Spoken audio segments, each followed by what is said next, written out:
Parts हैं, 6 के 6 parts में सेम डिमांड है, फाइंड इक्वेशन ऑफ सर्कल। तो ए और बी एक जैसे हैं बेटा, ई और एफ एक जैसे हैं, सी और डी एक जैसे हैं।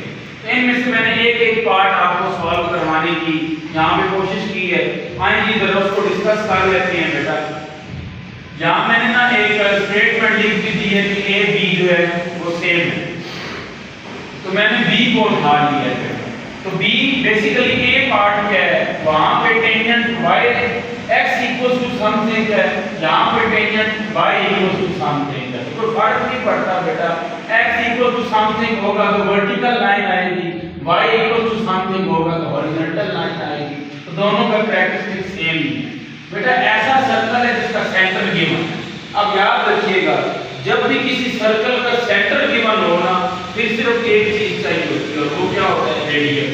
इक्वेशन ऑफ सर्कल फाइंड करने के लिए बेटा दो ही बातें बड़ी इंपॉर्टेंट हैं, एक सेंटर और एक रेडियस।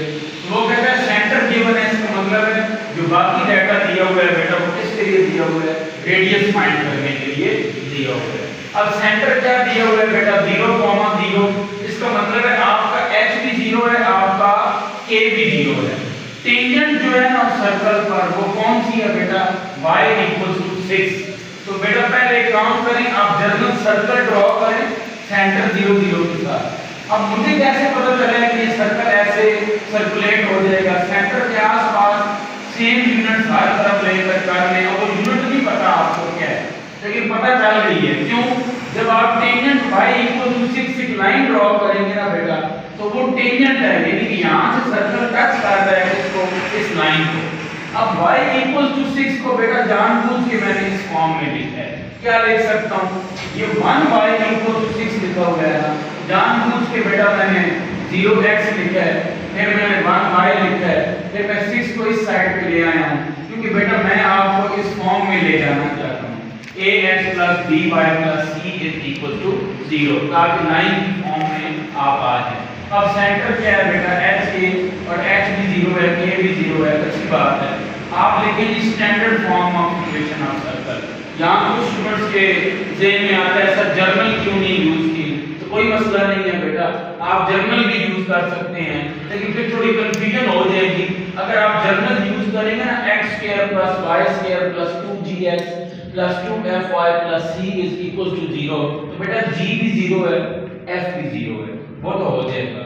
इक्वेशन क्या बनेगी, x square plus y square plus c is equal to 0। ये अजीबोगरीब सी इक्वेशन। अब c फाइंड करने में आपका ठीक ठाक टाइम लग जाना है, हालांकि हो जाना है इशू नहीं है, लेकिन बेहतर अंदाज है बेटा कि सेंटर पता है, रेडियस अभी फाइंड हो जाएगा with the help of this previous topic. ठीक है जी, क्या करेंगे बेटा, x माइनस h का whole square plus y minus k का whole square is equal to r square. अभी आपने खुद कहा h भी 0 है, k भी 0 है, बेटा h की जगह 0 पुट करें, k की जगह 0 पुट करें, x square plus y square equal to r square, equation 1 आ जाएगी।